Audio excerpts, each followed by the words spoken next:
this video, we would like to show you the electric foamer from BigBoi. This hand foamer is extremely useful in places where you don't have a high pressure washer available. In addition to the foamer itself, we find some other parts in the box, such as the foam head, spray head, the gasket, and a charging cable.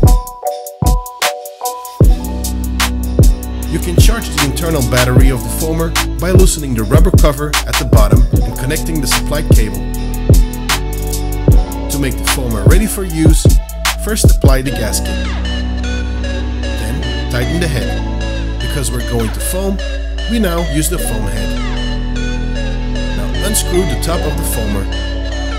Do not forget to remove the measuring cup.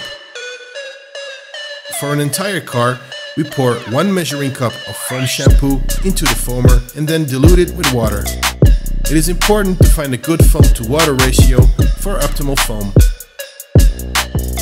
Now press the button at the bottom. The lights that indicate the battery voltage will come on and the foamer will start to build up pressure. When you don't hear the foamer working anymore, it is ready for use. Now start foaming the car and let the foamer build up pressure from time to time. Thanks for watching. Until next time.